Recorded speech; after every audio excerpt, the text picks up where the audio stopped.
Hello friends, मैं आपके सामने गौरव मिगलानी। जैसे कि हमने पिछली वीडियो में डिस्कस किया है कि एम्प्लॉइज़ को ट्रेनिंग देना एक ऑर्गेनाइजेशन के लिए वो खर्चा, वो एक्सपेंस एक इन्वेस्टमेंट होता है। क्योंकि अगर आप ट्रेनिंग नहीं दोगे, वही एम्प्लॉइज़ क्या करने वाले हैं, आपका टाइम वेस्ट करने वाले हैं। मशीनों का, रिसोर्सेज़ का प्रॉपर यूटिलाइज़ नहीं हो पाएगा। अल्टीमेटली आपकी ही कंपनी में, आपकी ही फर्म के अंदर काफ़ी सारी वेस्टेज होने वाली है। इसलिए ट्रेनिंग पे हम जितना भी एक्सपेंस करते हैं वो इन्वेस्टमेंट होती है, जिसका रिजल्ट, जिसका बेनिफिट आपको फ्यूचर में मिलता जरूर है। तो इस वीडियो में अब हम बात कर रहे हैं कि हमारी ट्रेनिंग के क्या मेथड्स हैं। तो इससे पहले का हमारा ट्रेनिंग एंड डेवलपमेंट का वीडियो नंबर फर्स्ट आपके इसी चैनल पर अपलोड हो चुका है। अब हम बात करते हैं ट्रेनिंग के मेथड से। ट्रेनिंग के हमारे दो मेथड्स होते हैं। पहला तो है ऑन द जॉब ट्रेनिंग, दूसरा है of the job training method. मतलब जॉब करते करते वो एम्प्लॉय नौकरी कर रहा है, जॉब कर रहा है, करते करते, काम करते करते ट्रेनिंग देना, और काम से हटकर, जॉब से हटकर ट्रेनिंग देना। सिंपल सी बात, हम पहले बात करते हैं on the job training. On the job training के अंदर सबसे पहला टॉपिक है हमारा ट्रेनिंग एज असिस्टेंट। हम क्या करते हैं, एम्प्लॉय को किसी एक ऐसे पर्सन के साथ काम करने के लिए छोड़ देते हैं जिसको काम बहुत अच्छे से आता है, जो पहले से ही काम में ट्रेंड है। मान लो एक पर्सन, एक एम्प्लॉय हमारे पास अपॉइंट हुआ, वो परचेज सुपरवाइजर है। उस परचेज सुपरवाइजर को हम परचेज मैनेजर के साथ छोड़ देते हैं। परचेज मैनेजर की गाइडेंस के अंदर एम्प्लॉय बहुत कुछ सीखता है। तो इस मेथड के अंदर क्या है, ट्रेनिंग एज असिस्टेंट। हमने उसको असिस्टेंट बनाया, परचेज मैनेजर के साथ काम करेगा, उसकी गाइडेंस में काम करेगा, काफ़ी सारी थियोरटिकल नॉलेज, काफ़ी सारी प्रैक्टिकल नॉलेज उसको मिलती है, और वो अपने काम में क्या हो जाता है, ट्रेंड हो जाता है।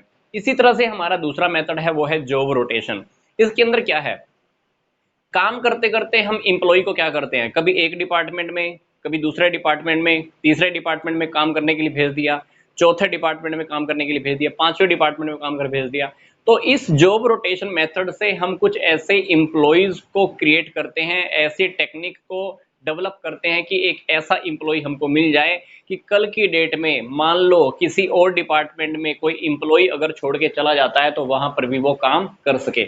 जॉब रोटेशन मतलब हम उसकी जॉब को रोटेट कर रहे हैं। आज परचेज डिपार्टमेंट में काम, फाइनेंस डिपार्टमेंट में काम, प्रोडक्शन डिपार्टमेंट में काम, सेल्स डिपार्टमेंट में काम, डेवलपमेंट डिपार्टमेंट में काम करता करता उसको सब जगह से ट्रेनिंग मिल जाती है, और एक ऐसा पर्सन हमको अवेलेबल हो जाता है कि जब कल की डेट में कोई ऐसी टिपिकल सिचुएशन होगी तो वही वही पर्सन किसी भी डिपार्टमेंट में जाकर बिना आनाकानी किए इजीली अच्छे से काम कर पाएगा। तीसरा है हमारा बोर्ड मेंबरशिप। इसके अंदर क्या होता है, एम्प्लॉय को हम बोर्ड का मेंबरशिप, मेंबर्स के हाथ हम उसको छोड़ देते हैं। मेंबर्स की जब मीटिंग होती है, कोई स्पेशल डिसीजन लेना लेना है, तो वहां पर उनके साथ रहता है, तो उनके साथ रहकर बहुत कुछ टेक्निकली और थियोरटिकली बहुत कुछ सीख सकता है। तो वहां पर भी मेंबर्स के साथ रहकर भी उसकी ट्रेनिंग हो जाती है। चौथा है इंटर्नशिप ट्रेनिंग।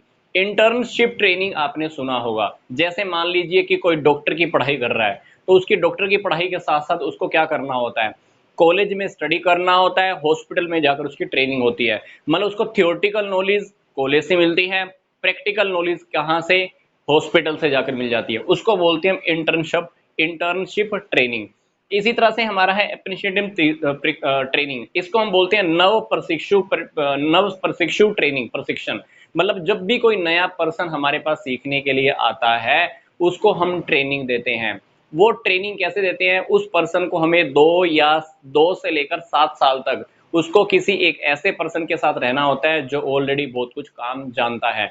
जब वो पर्सन पूरी अच्छी तरीके से ट्रेंड हो जाता है, नया व्यक्ति जब आता है तो उसको हम अच्छे से ट्रेनिंग देते हैं। कितने टाइम के लिए, 2 से कम से कम 7 साल के लिए ट्रेनिंग देते हैं बहुत अच्छे से। जब वो ट्रेंड हो जाता है अपने काम के अंदर, फिर में हम उसको एक प्रॉपर अच्छे तरीके से रिस्पॉन्सिबिलिटी दे देते हैं। इस ट्रेनिंग के अंदर उस पर्सन को हम कुछ सैलरी भी पे करते रहते हैं। ऐसा नहीं है कि हमने 2 से 7 साल तक उसको नौकरी पे रख लिया, ट्रेनिंग भी दे रहे हैं, काम भी करवाने, उसको कुछ नहीं देंगे, नहीं। इसके अंदर एम्प्लॉयर क्या करता है, उसको सैलरी भी पे करता रहता है, क्योंकि हमने उससे बहुत सारा काम भी करवाना होता है। छठा है इंडक्शन ट्रेनिंग। इंडक्शन ट्रेनिंग क्या है, मान लीजिए जब भी कोई नया पर्सन कंपनी को ज्वाइन करता है, उस पर्सन को हम क्या करते हैं, सबसे इंट्रोड्यूस करवाते हैं सुपीरियर से, जितने भी उसके बॉस हैं, और जितने भी उसके सबऑर्डिनेट हैं उन सबसे इंट्रोडक्शन कराया जाता है। इसके साथ साथ हम उसको ये भी बताते हैं कि हमारी कंपनी का क्या ऑब्जेक्टिव है, हमारा क्या टारगेट है। तो इससे क्या होता है, वो काम करने के टाइम पर बहुत कंफर्टेबल हो जाता है, सबके साथ तालमेल अच्छा हो जाता है, उसका कोऑर्डिनेशन करना, काम करने का तरीका, बात करने का, व्यवहार करने का तरीका उसका बहुत अच्छा हो जाता है। मतलब ये मेथड भी हम फॉलो करते हैं। तो ये हुई ऑन द जॉब ट्रेनिंग। ये वो ट्रेनिंग मेथड है जो काम करते करते धीरे धीरे हम एम्प्लॉइज के साथ हम उसको ट्रेनिंग दे देते हैं, एम्प्लॉइज को हम ट्रेनिंग दे देते हैं और ट्रेन हो जाते हैं और काम करना उनका और भी इजी हो जाता है। ये टेक्निक है हमारी ऑफ द जॉब ट्रेनिंग। मतलब इसके अंदर हमने क्या बात किया, काम करते करते ट्रेनिंग देना। इसके अंदर काम करते करते ट्रेनिंग नहीं है, काम से हटकर हमको उसको ट्रेनिंग देनी होती है। फॉर एग्जाम्पल क्लासरूम लेक्चर, अलग से मान लो हमने एक लेक्चर रूम बना रखे होते हैं, वहां पर हमने कुछ लेक्चर दिए, लेक्चर के थ्रू हमने उसको क्या किया, कुछ ऑडियो के थ्रू, कुछ वीडियो के थ्रू, कुछ प्रैक्टिकल नॉलेज, कुछ थियोरटिकल नॉलेज। कौन देगा, जो पहले से ही काम में स्पेशलिस्ट होता है, ट्रेनर होते हैं, तो वो ऑडियो विजुअल के जरा क्लासरूम में लेक्चर्स के थ्रू एक पर्सन को, एम्प्लॉइज को बहुत अच्छे से ट्रेनिंग दे सकते हैं। इसी तरह से हमारा है बिजनेस गेम। बिजनेस गेम के अंदर क्या होता है, दो टीम बना दी जाती हैं, हर टीम का एक लीडर चूज कर दिया जाता है, प्रॉब्लम सोल्व करने के लिए दिया जाता है। दोनों टीमों को एक सेम प्रॉब्लम सोल्व करने के लिए दिया जाता है। दोनों टीम्स क्या करती हैं, उस प्रॉब्लम्स को सोल्व करने के लिए लग जाती हैं। तो बिजनेस गेम के थ्रू भी एक स्पेशल प्रॉब्लम्स को सोल्व करने के लिए उनको ट्रेंड किया जाता है, गेम भी हो जाती है, उनका माइंड डेवलप भी हो जाता है और उनकी ट्रेनिंग भी साथ साथ हो जाती है। इसी तरह है वेस्टिब्यूल ट्रेनिंग। इसके अंदर हम क्या करते हैं, एक प्रकोष्ठशाला हमने निर्मित की होती है। क्या होता है, कारखाने से जहां पे हम काम कर रहे हैं उसके अलावा हमने एक जगह और बना रखी होती है। उसके अंदर क्या होता है, सेम टूल्स, मशीन, मटेरियल हमने रख रखा होता है। ट्रेनिंग लेते लेते इंप्लॉइज को ऐसा लगता है कि जैसे वो कारखाने के अंदर, मतलब फैक्ट्री के अंदर ही काम कर रहा है। तो उसको बिल्कुल वैसे ही प्रैक्टिकल एक्सपीरियंस होता है। तो ये वो ट्रेनिंग की जगह होती है जहां पर उसको बिल्कुल फैक्ट्री का ही फीलिंग आता है। तो ये वो ट्रेनिंग का पार्ट होता है, पर ये फैक्ट्री से अलग एक जगह स्पेशल हमने बना रखी होती है। लगा लो कि एक ट्रेनिंग रूम है अलग से। ये आगे है केस स्टडीज। इसके अंदर इंप्लॉइज को हम कुछ स्पेशल केसेस को सोल्व करने के लिए, कुछ स्टडीज करने के लिए हम कुछ टॉपिक्स देते हैं, जिसके लिए वो अपने ब्रेन का, अपने माइंड का बहुत अच्छे से यूज करता है, फिर उन टेक्निक्स को लेकर आता है, फिर अपने सजेशंस देता है। तो इसके अकॉर्डिंग उसकी उसकी ट्रेनिंग भी हो जाती है और वो किसी अच्छे पर्सन की गाइडेंस में भी काम करता रहता है। अगला है रोल प्लेइंग। इसके अंदर हम क्या करते हैं, एम्प्लॉई को हम अलग अलग रोल प्ले करने के लिए बोलते हैं कि तू आज मैनेजर का रोल प्ले कर, आज तू एम्प्लॉई का रोल प्ले कर, आज तू इस डिपार्टमेंट के हेड का रोल प्ले कर, आज तू इस डिपार्टमेंट के हेड का रोल प्ले कर। तो रोल प्ले मेथड से भी उसके अंदर काफी सारे ट्रेनिंग उसकी आ जाती है, प्रॉब्लम्स को सोल्व करता है, काफी सारे लोगों से मिलता है। तो इस मेथड में भी क्या होता है, उसकी काफी सारी ट्रेनिंग हो जाती है।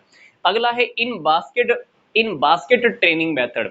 हम एक बास्केट के अंदर काफी सारी प्रॉब्लम्स लिखकर, पर्ची पर लिखकर, स्लिप के ऊपर लिखकर, बास्केट के अंदर बहुत सारी प्रॉब्लम्स की स्लिप्स डाल देते हैं। फिर हम किसी एक पर्सन को बुलाते हैं और उसमें से हम उस एक स्लिप को उठाने के लिए बोलते हैं। तो वो स्लिप में जो भी प्रॉब्लम आती है तो वो इंप्लॉइज को हम सोल्व करने के लिए बोलते हैं कि ये पार्टिकुलर प्रॉब्लम तुमने सोल्व करके लानी है। तो वो उस प्रॉब्लम को सोल्व करने के लिए काफी सारी टेक्निक लगाते हैं। इसी तरीके से काफी सारी, कभी कभी तो नई टेक्निक भी निकल कर आती है, उनका माइंड भी डेवलप हो जाता है और साथ साथ उनकी ट्रेनिंग भी हो जाती है। तो ये वो ट्रेनिंग के मेथड हैं जो जॉब से थोड़े हटकर होते हैं, हमने अलग से जगह बना रखी होती है। चाहे वो क्लासरूम मेथड है, चाहे वो ऑडियो विजुअल मेथड है, चाहे वो बिजनेस गेम्स है, चाहे केस स्टडी है, चाहे रोल प्लेइंग है, चाहे वो इन बास्केट मेथड है। तो हमारा इस वीडियो में हमने अभी क्या डिस्कस किया कि ट्रेनिंग के क्या मेथड्स होते हैं, काम करते करते ट्रेनिंग देना और काम से हटकर जो हमने अलग जगह बना रखी होती है वहां पर ट्रेनिंग देना। नेक्स्ट वीडियो में हम ये देखने वाले हैं डेवलपमेंट का टॉपिक क्या होता है। तो नेक्स्ट वीडियो डेवलपमेंट से रिलेटेड आप देखना मत भूलिएगा। आई होप ये वीडियो आपको अच्छा लगा होगा। तो यहां तक का वीडियो देखने के लिए आपका धन्यवाद।